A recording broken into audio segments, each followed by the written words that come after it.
my wonderful fish. Oh, mais que vous ont-ils fait, ces vilains puissants? Bah, finalement, pour moi, ça ne change rien. Je pourrais toujours vous plotter. Et puis en plus, je sens déjà que mes électrons ont atteint un niveau d'énergie surexcité et qu'on va pouvoir les apparier. Par simple, patron des Danlois.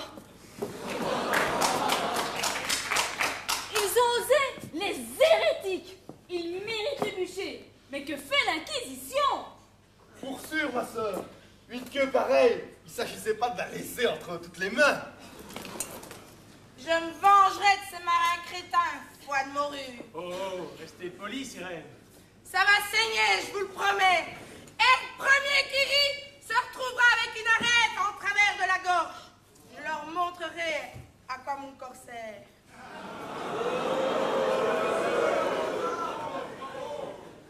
De toute manière, c'est pas avec le petit bout de queue que je vous ai laissé.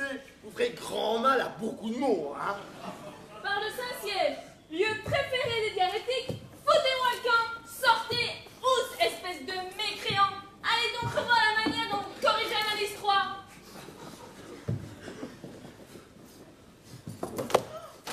Les obsédés, qu'ont-ils fait avec votre queue? Venez, on va tâcher de vous rendre la vie un peu plus bleue. Ils crèvent tous ces goinfres à vivre. Fucking compagnons, tous des pourris. Les crins, pour moi, tu resteras toujours ma tendre moitié.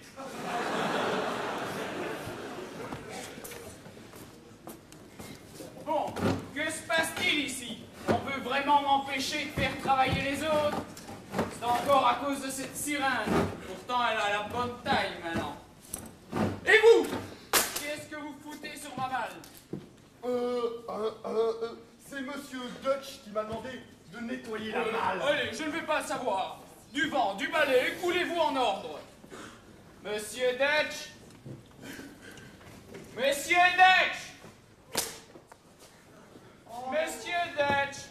J'en fais juste pour terminer ma expérience. Venez un peu par ici. Monsieur le pseudo-scientifique chaotique, sachez qu'en ce qui concerne l'équipage, c'est moi qui commande. Comprendo? Oui, mais je voulais seulement savoir si le frottement du mal sur le sol, il est sec ou mouillé. Je veux pas le savoir. Pas tout touche à la précieuse maman. Ah, ben, ça va, je prendrai une autre malle. Bas la patte, bas la patte. À genoux, amine grouillante, des excuses!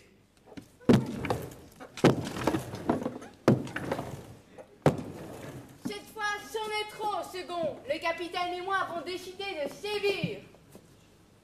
D'ailleurs, où est-il, celui-là? Capitaine Gio! Capitaine Sio?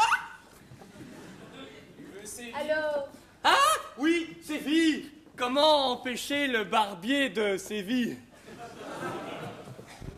Non, second Crochet, vous n'avez pas su maintenir l'ordre sur ce navire. Je me vois donc dans l'obligation de vous dégrader. Oui, c'est bien fait, ça. Mais quoi, c'est un putsch?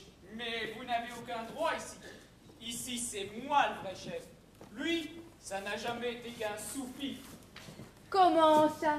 Monsieur le capitaine a tous les droits. C'est votre supérieur, ne l'oubliez pas. Ah, écoutez, Michel, si vous continuez, je crève votre bouée, hein? Je m'en fous, moi. Mais, capitaine, Michel, monsieur Gillot, revenez sur terre, intervenez. Moi, intervenir, pourquoi?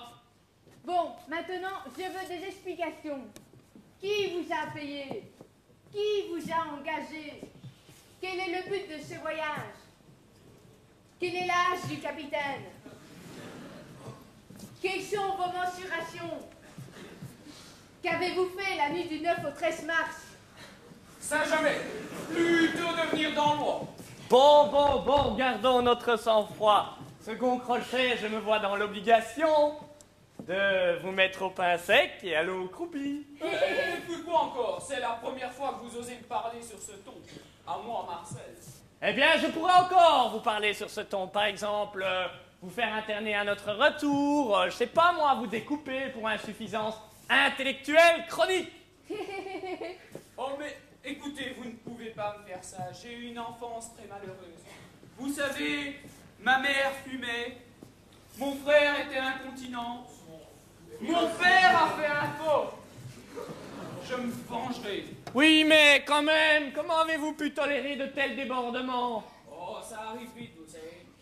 Oui, mais moi, je me vois dans l'obligation de vous dégrader et de vous mettre, je ne sais pas moi, sous mousse de 3e classe. Eh, salut la coupe à lui aussi, hein? Bon, maintenant, déballe ta conscience, sinon, quick. Oh, mais je suis un battant, moi. Et si j'ai pas le pouvoir, j'aurai au moins l'avoir.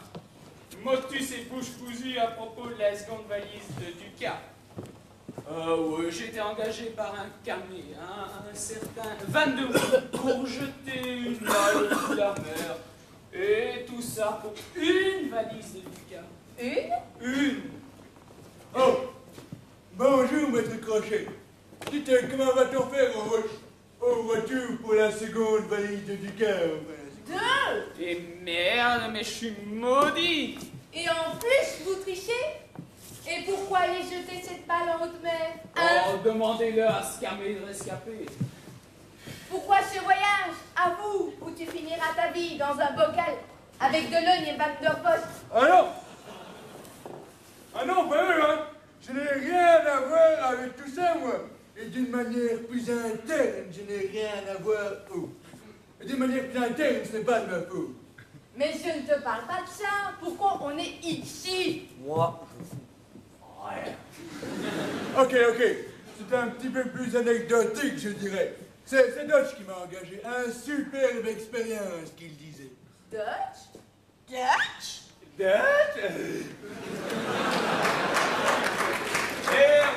merde. Quoi? Vous semblez le connaître aussi, celui-là. Et vous n'avez pas vu ma pendule. Je dois terminer ma expérience. Ah, il y en a aussi, lui. Alors là, typiquement, il y a lieu de comprendre que nous sommes fichus. Je sens que ça va encore foirer. Et ma queue dans tout ça alors? Quel festin! Ah, cette petite sauce! Oh ouais, mais ça ne vaut pas prier de consultant. Les voilà! Je les ferai digérer en enfer! Ducan, par syntaxe patron des pondeurs. Vous voyez bien que des choses bien plus graves à régler ici. Justement, tiens, je ne vois pas ce qu'il y a de plus important que ma queue dans tout ce bazar. Oh, écoutez, franchement, le Seigneur a dit de toute façon qu'il fallait pardonner. Oui, mais le Seigneur, il était pas que Jack, lui. Ah, ça, on n'en a aucune preuve, hein? Ça y est, je me souviens. Mais le rescapé dans mon bistrot, mais c'était Van de Wiel qui discutait avec Crochet, bien entendu. et moi, Conchita! moi j'ai compris. Mais elle pourrait avoir le silence, s'il vous plaît, justement, Je propose d'ouvrir la malle pour voir ce qu'il y a dedans. Allez, les gars, au boulot! Aïe, cette fois, c'est fichu.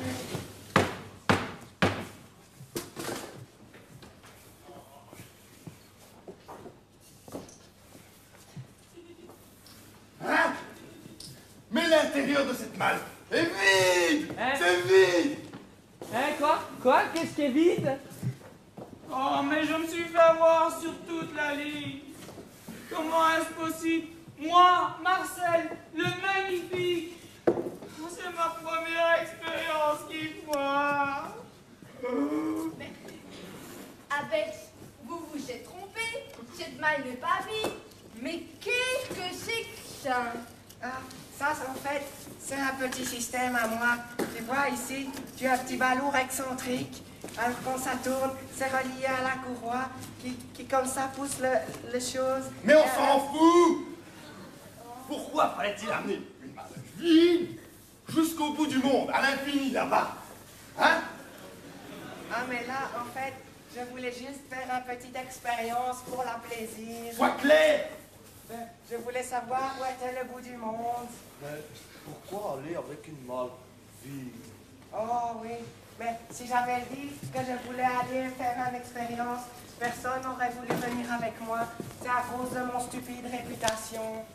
Mais le bout du monde, après, c'est le vide. Il n'y a plus rien, c'est la grande chute.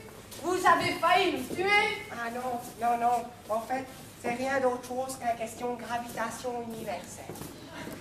Tu supposes que la Terre est un cube sphérique et quand le bateau arrive sur la face de la sphère, alors il est attiré par la Terre et alors il ne tombe pas. Tu comprends? Je ne comprends pas. Ah, en fait, c'est rien d'autre chose qu'une question de gravitation universelle. Tu supposes que le cube est une sphère sphérique et alors... Et si on supposait que la Terre était cylindrique? Non, parce que c'est rien d'autre chose qu'une question de gravitation universelle. Tu supposes que le cube est une sphère cubique, et alors, quand le bateau arrive sur le bout du terre... Je ne comprends pas. Mais en fait, ça ne peut pas foirer. C'est mon première expérience qui réussit. Ça ne foire pas, parce que c'est physique.